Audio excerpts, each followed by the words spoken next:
Olá, queridos advogados, advogadas e aspirantes advogados e advogadas, sejam bem-vindos a este canal, o Beabá da Advocacia. E como o próprio nome diz, neste canal eu te ensino, eu pego na sua mão desde o início para você iniciar a sua carreira jurídica.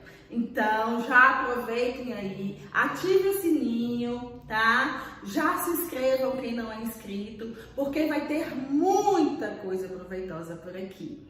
Hoje a nossa análise é a continuação da prova prática da OAB, da segunda fase, prova que foi aplicada em 2018. A gente está finalizando a análise aí da prova prática, em que é um caso de direito de família e a história, de Paulo e Kátia, em que você foi contratado para advogar para Kátia, certo? Então vamos lá.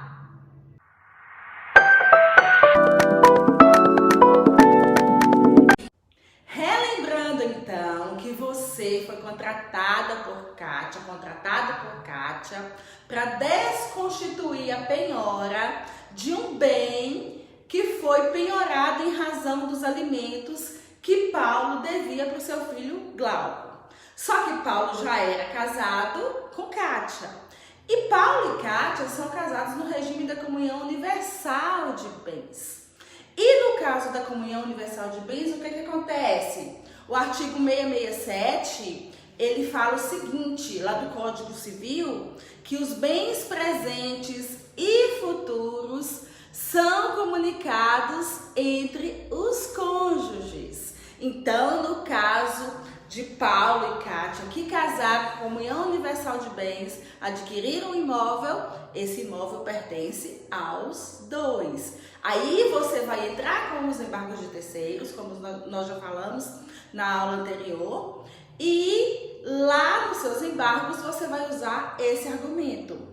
E também, como eu falei antes, que a gente ia falar sobre a questão da impenhorabilidade, o artigo 3º da Lei 8.009, no inciso 3, ele fala o seguinte, que apesar da dívida, inclusive esse artigo foi modificado pelo CPC de 2015, apesar de a dívida decorrente de pensão alimentícia ser exceção aos casos de impenhorabilidade, devem ser resguardados os direitos de terceiros, sobre o bem que é copropriedade daquele terceiro. Então, no caso de Kátia, Kátia é o quê?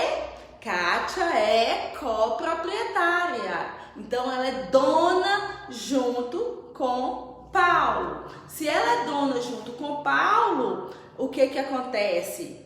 Ela vai ter que embargar aí. E aí é seu papel falar dessa Lei 8.009 aí, /90 do artigo 3º, inciso 3, tá? Esse bem aí, a parte que pertence a Kátia é de Kátia, então tem que se resguardar desse direito dela. É importante você ressaltar aí, eu já até abordei isso anteriormente também, que Kátia é a parte legítima para a juização, porque Kátia é uma terceira. Está lá no artigo 674, parágrafo 2º, inciso 1 do CPC. E está também previsto na súmula 134 do STJ. Gente, presta atenção nisso aqui que eu estou falando. Você tem que fundamentar, você tem que colocar a sua fundamentação. Onde está a sua fundamentação? Então, está no artigo 674 e na súmula 134.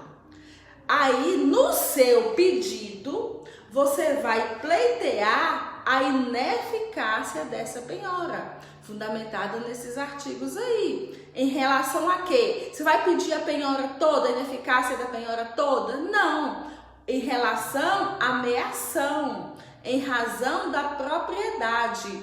E aí também em razão da posse, porque ela mora lá. E ela é uma terceira. E aí vamos fundamentar isso aí também no artigo 678 do CPC, tá bom? Então é muito importante, o que é importante na verdade aí, o que vai ser ponto na sua prova, que são pontuados por itens, e a gente vai falar sobre isso também, é você colocar a fundamentação legal e é você colocar a legitimidade, porque que Kátia tem direito, é a pessoa legítima para propor essa ação. Por fim, a gente vai fazer o quê? A gente vai juntar, normalmente a gente coloca isso, eu já coloco no início da minha petição com relação ao processo, ao preparo, tá? Do processo. Então, lá no início você já coloca se você pretende ter gratuidade judiciária ou se foi devidamente recolhidas as custas ou se as custas vão ser recolhidas posteriormente. Aí é você que sabe o que você vai fazer, tá? E atentar para que, nesse caso aí, ela tem a posse também. Então, recapitulando com relação ao preparo. Preparo é importante você colocar que você que está devidamente recolhido, que as custas estão devidamente recolhidas. É importante colocar que você vai pedir a gratuidade, tá? Isso eu normalmente coloco no início, mas tem pessoas que colocam no final. Eu coloco no início e volto e coloco de novo lá no final, no meu pedido. Lembrando que você fez essa fundamentação aí, você fez o seu corpo do texto, né? Então, você fez o seu corpo do texto. Normalmente, nas minhas petições, porque eu falei muito daquela coerência e daquela coesão que a gente tem que ter. Então, eu faço ligações no meu texto. Então, normalmente, nas minhas petições, o que é que eu faço? Lá, antes de fazer o meu pedido, eu faço um fechamento, uma conclusão. Por isto posto, em suma, com fundamento nos artigos tal, na jurisprudência tal, na súmula tal, supracitada, requer. Aí eu venho com os pedidos. E nesses pedidos, eu vou novamente falar daquele preparo que eu citei lá. Tá? Ou então falar daquela gratuidade que eu coloquei lá, que eu citei lá. E aí, por último, você não esqueça, gente, não esqueçam que nesse caso aí você tem que colocar o valor da causa, tá? Você está entrando com embargos de terceiros, então você está propondo uma inicial.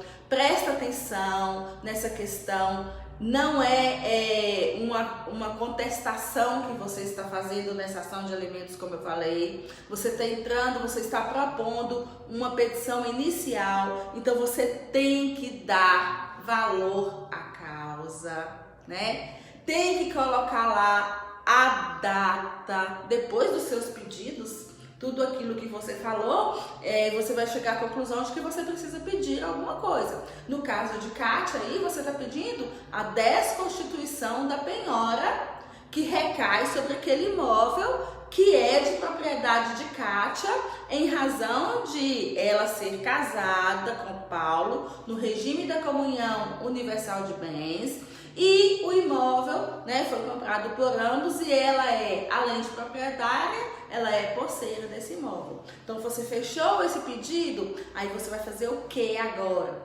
Agora você vai para colocar o valor da causa, como eu falei, né, o seu nome, a sua assinatura e a sua inscrição na OAB, que você terá em breve.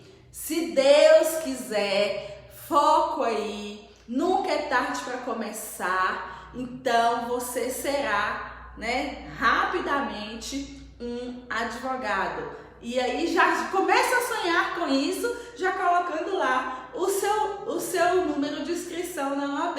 Seu possível número, já imagina lá qual vai ser o seu número. Vão lá nas inscrições lá, vejam em qual que está e já imagina qual vai ser seu número de inscrição na OAB.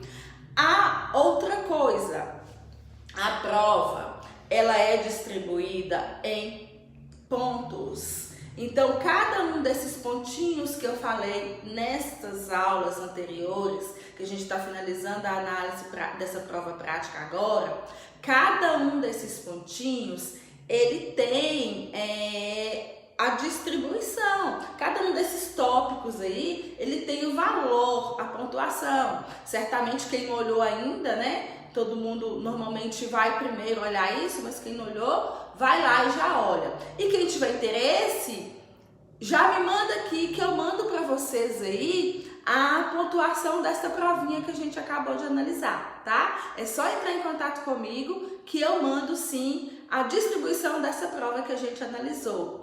Boa sorte para vocês, salvem esse vídeo, inscrevam aí no canal, a gente vai ter mais lives, mais aulas sobre as provas da OAB, inclusive a gente vai começar depois que passar essa segunda fase com as provas da primeira fase, analisando as provas da primeira fase, tá? Boa sorte para vocês!